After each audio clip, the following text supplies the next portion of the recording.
Donc, la notion d'échelle. La notion d'échelle, dans le fond, c'est le fait qu'on rapetisse d'une même grandeur toujours une réalité. Bon, nous, c'est sûr qu'on va parler des cartes, mais si je prends l'exemple ici, les jouets, le petit camion, dans le fond, c'est on reproduit en plus petit un objet réel qui est réduit à l'échelle. L'échelle, qu'est-ce que c'est? Donc, c'est un rapport entre les dimensions représentées sur une carte et les dimensions dans la réalité. On dit qu'une carte est à l'échelle parce que toutes les réalités qu'elle représente ont été réduites uniformément. Donc, elles sont toutes réduites de la même grandeur. Cela signifie donc que 1 cm sur une carte, ça représente un nombre beaucoup plus grand de cette unité, donc 2 cm, dans la réalité. Par exemple, 1 cm sur une carte, ça égale à 1 million de centimètres dans la réalité sur la planète. Il y a différentes grandeurs d'échelle. Donc, sur des feuilles d'une même grandeur, il est possible de représenter différents territoires de différentes grandeurs.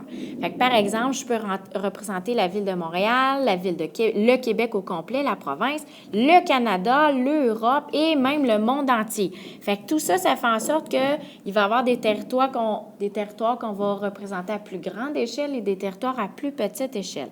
L'échelle ne sera pas la même. Sur chacune des cartes, les échelles sont différentes. Par exemple, la carte du Québec aura une plus petite échelle et la carte de Montréal, on va dire qu'elle aura une plus grande échelle. Petite échelle, ça permet de représenter des grands territoires avec pas beaucoup de détails. Donc, une petite échelle, c'est par exemple la carte du monde. On va dire que c'est une carte à petite échelle.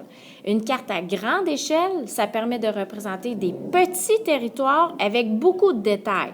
Par exemple, si je représente la ville de Montréal, à ce moment-là, je suis capable de mettre beaucoup de détails. Je peux mettre les signes de stationnement, les entrées de métro, etc. Ce que je ne pourrais pas faire sur une carte du monde entier parce qu'on ne peut pas mettre beaucoup de détails. Il y a 3 types d'échelles principales. La première, c'est l'échelle verbale. La deuxième, c'est l'échelle graphique. Et la troisième, c'est l'échelle qu'on dit numérique. On peut aussi l'appeler l'échelle fractionnaire. C'est un synonyme. L'échelle qu'on voit le plus souvent sur les cartes, c'est l'échelle graphique et souvent aussi l'échelle numérique.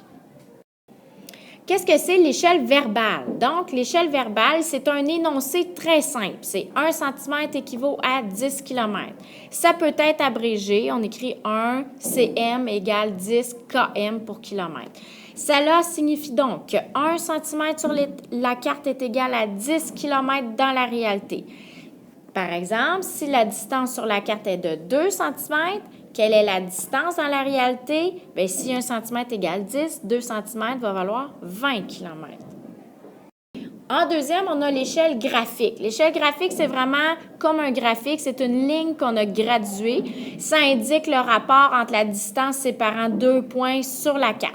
Comment est-ce qu'on fait pour calculer l'échelle avec une distance dans le fond avec l'échelle graphique? Premièrement, tu dois mesurer ton échelle pour savoir combien de centimètres ça mesure. Ensuite, tu mesures ta distance sur ta carte entre tes 2 points et tu dois faire un calcul pour savoir à combien correspond cette mesure dans la réalité. C'est un calcul un peu de mathématiques. Voici des exemples d'échelles graphiques. Donc, si je prends ici la distance entre le 0 et le 10, je vais mesurer ça avec ma règle. Par exemple, ça va mesurer 1 cm. Ça veut donc dire que 1 cm est égal à 10, qu'on voit ici, 10 km. Fait que si je mesure dans la réalité, par exemple, 6 cm, bien, je vais faire 6 fois 10, ça va me donner, dans la réalité, 60 km. L'échelle numérique, maintenant, elle est inscrite en chiffres et elle apparaît sous forme de fraction. Fait que c'est vraiment comme une fraction. On voit l'exemple. Ça s'écrit toujours 1, 2 petits points, 100 000 ou 1 sur 100 000. C'est la même forme, c'est une fraction. Cela signifie donc que la longueur sur ta carte est égale à cette longueur, mais 100 000 fois plus grande dans la réalité. Et on compare toujours les mêmes mesures. Donc, chaque centimètre mesuré sur ta carte équivaut à 100 000 centimètres sur le terrain ou 1 km. Mais on va toujours écrire 1, 2 petits points, 100 000. Fait qu'il faut toujours que ce soit des centimètres avec des centimètres. Ça, c'est l'échelle numérique. Les autres échelles, ça peut être des centimètres avec des kilomètres, mais pour l'échelle numérique, il faut que ce soit des centimètres avec des centimètres. Donc, ici, j'ai le 1. Donc, le 1, ça va être le numérateur, c'est l'unité de mesure sur la carte. Donc, souvent, ce sont des centimètres. Et en dessous, c'est le dénominateur, c'est la distance équivalente sur le terrain et c'est aussi des centimètres. Ça veut dire que 1 centimètre sur la carte est égal à 100 000 centimètres dans la réalité. Pour convertir des centimètres en kilomètres, bien ça, vous l'avez vu en mathématiques, tu dois enlever 5 zéros. Par exemple, 2,100 000.